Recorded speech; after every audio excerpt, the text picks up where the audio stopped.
We've sunk an enemy destroyer.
Hey team, it's Ripper here. Hope you guys are doing great. Love that intro, man. It gets me pumped up, ready to go. But this is a game with the Zorki. There is a super ship coal event, if you want to call that. I think you get it about for several thousand coal if you just play super ships. If you have it, if you don't understand what super ships are, definitely Google it, read up on about it. But it's essentially tier 11, the highest rank you can pretty much get.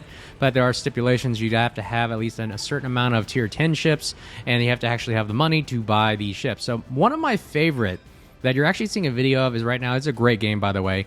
This is the Zorki, which is, again, I'm a DD main, and I really enjoy playing the DD line, but man, does this... I think of all the super ships, this is probably one of the most powerful super ships that you have out there, better than the battleships and cruisers, because those can get blapped. They're easy to shoot at, burn down, but man, the Zorki is literally a monster, especially in arms race, where you have like basically unlimited healing, if you will. You have increased armor, you have a ridiculous amount of fire rate. Now watch this. So here's an example. The other super ship, my counterpart, is Yamagiri, but it's more of a torpedo boat, but look what I'm doing to it. We're going to pour on the hate and just keep on shooting our main guns. It's got 4 guns. Essentially, this is the big Khabarovsk, Super Khabarovsk, if you will, which is also another powerful ship. Imagine that times 2, which this thing is a beast. It's got the armor, it's got the speed, it's got the torps, it's got the guns, and it also has, as you're about to see right now, the creme de la creme, the fire burst mode, if you will. It's basically, if you look at the bottom of my screen, the F key. If you press the F key, it allows you to basically unleash hell and just launch a massive salvo, reducing the fire rate. Watch this. Here we go. Boom, boom, boom, boom, boom, boom, boom. Turn into a machine gun for about 7 seconds, and boom. Finish them off with the torp. Look at that. This thing is literally got it all. RIP back to Porty Splash 1 for the day. And again, if you haven't seen the title of the video, this is a Kraken video. And we'll basically commentate you through it, give me my techniques, tactics, procedures, as well as my thoughts about the super ships right now. I think with the introduction of super ships and arms race and everything, you pretty much have the Call of Duty of naval arcade, if you will. I mean, I just got, if you haven't played Call of Duty Modern Warfare 2, I've actually got it on PS5. I actually really enjoy it. Haven't played that genre in a long time as a child. But now, having gotten it back into it, it's really very interesting, especially for the gun enthusiasts that I am in the military and so forth. A lot of my friends are actually enjoying it. The realism, the tactics, the kind of things that you see in the game are really bringing a bit that genre back to the mainstream. And I would say right now, with the introduction of super ships, although there's a lot of negativity about super ships right now, it does bring a different aspect to the game. Especially with carriers nowadays, and submarines, it's just not the same. I feel like there's a different genre. We'll talk about it later. But right now, if you notice, like in the game, there's about 4 or 5 super ships, I believe. Or I mean, there's equal amount, about 6 super ships. I've actually had a game where I had 10 total super ships in the entire game. And again, that's because of the meta that's going on right now. Wargaming trying to make money. Wargaming trying to get new players in the game. They're trying to make it enticing, more fun. Also getting you rewards for coal. I mean, they're enticing you to do many things to play these ships, because essentially they need to grow. If they stop at tier 10, it would become stagnant and stale, and I have no other idea how they would be able to build this genre up other than make more ships. But in order to make more ships, you have to create a void, if you will, and that void is tier 11 or super ships, as you want to call it.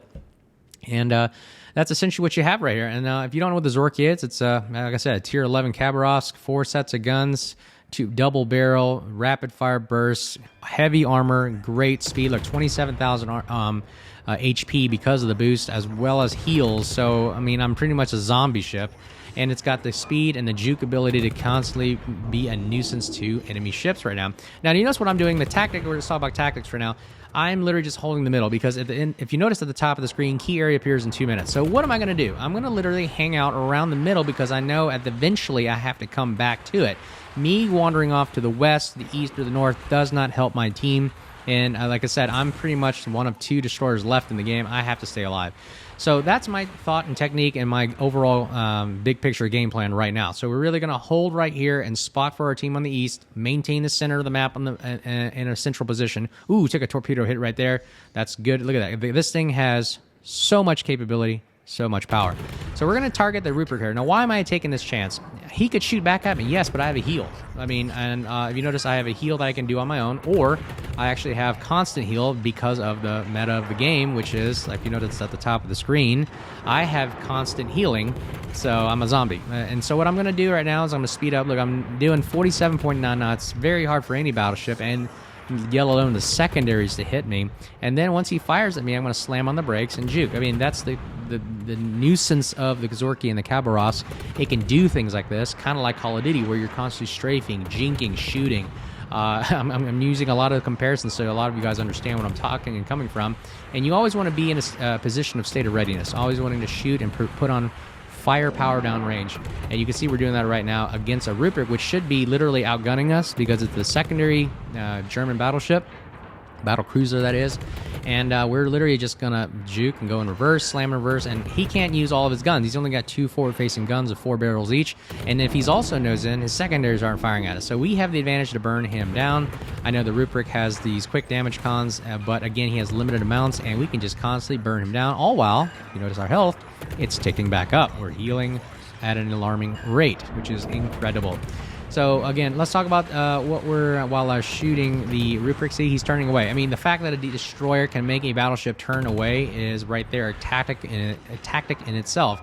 And people understand that the deadliness of a Zorki now because they have the majority of the destroyers and battleships over here. But I'm holding off an offensive right here by myself, while the Holland on my eastern side is kind of running away.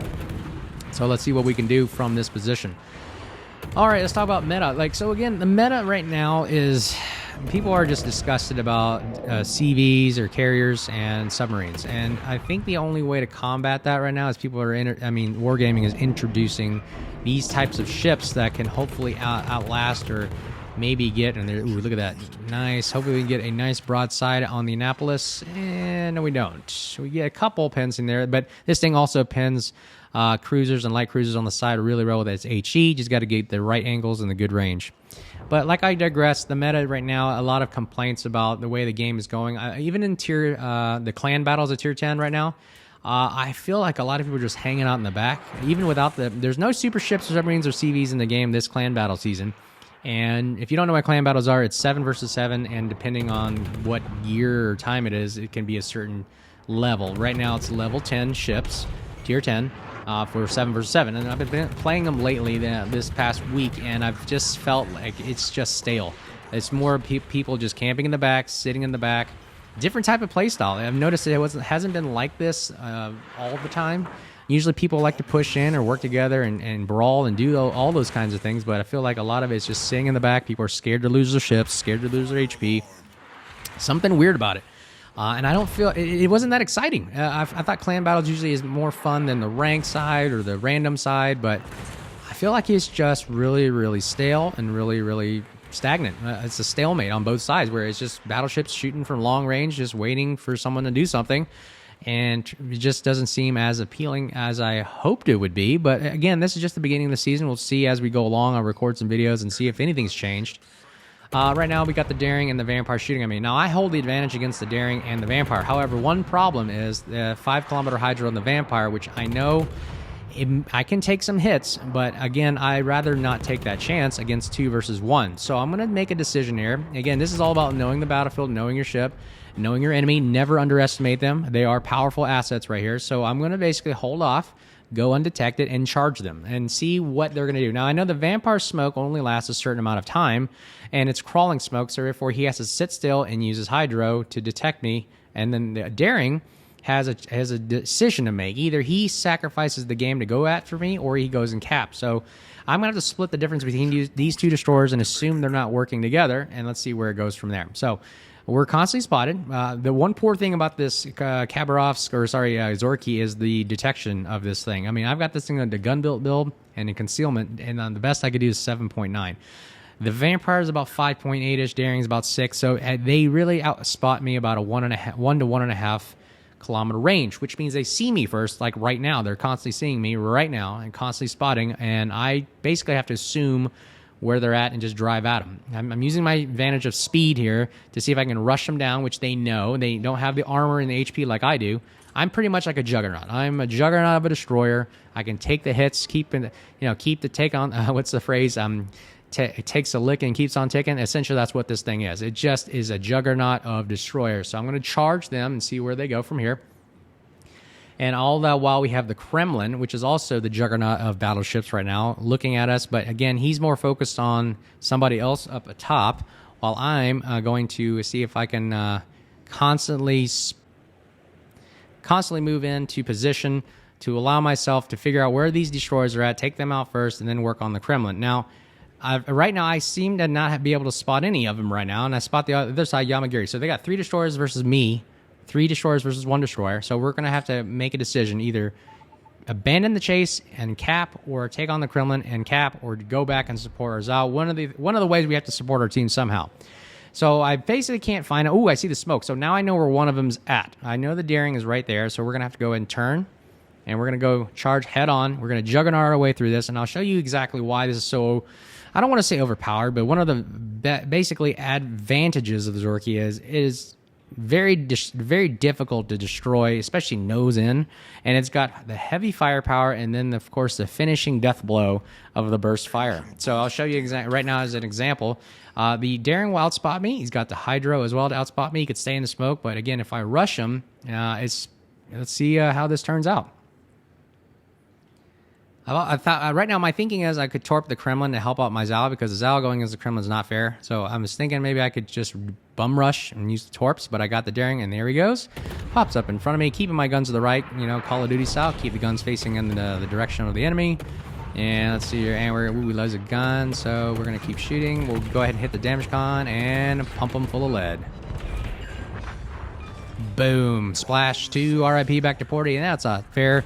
And there goes the vampire right there. We see him. We launched some torps at the Kremlin to see if they would get some lucky hits. By the way, vampire can't see me because he's stuck in his smoke and he has nobody spotting for him. So again, knowing how the game mechanics works is to your advantage. So what we're going to do right now is we're going to actually sit here and park. If the Kremlin decides to come forward, we're going to burn him down. Now here's another advantageous ability of the Zorki. I'm constantly healing right now, and I'm also a zombie ship that can literally juke and dodge shells, especially from battleships, and burn you down. And watch how much damage I take off by shooting the superstructure right here. Watch this. 1,500. Now these are 4 guns here. 3,700. Imagine if you could pump 3,700 every 2 to 3 seconds. 3,600 right there. Every 2 to 3 seconds, you're losing about 37 HP. Doesn't seem like much, but multiply that by 9 seconds. You're taking 10,000 damage down, including fires. So look at his HP. It's going 31, 32. He's healing right now. But look at that. Oh, we're taking him down, and all while he's getting shot by another battleship. So he's got to make a decision. Do I shoot the battleship, or do I shoot the little destroyer that's taking me out? And he has... Basically, this is how powerful you are. If you get a battleship to actually aim at you and fire and take a chance... Look at this. Here comes the shells, and missed. See, that's the power of the juking ability of the Zorki, and he is frustrated right now. We are taking his HP down. Wasn't much, but it is slowly getting down to that dangerous level. He is now on fire. Once I get him down to about 10,000 health, we go ahead and hit the burst fire and send it home.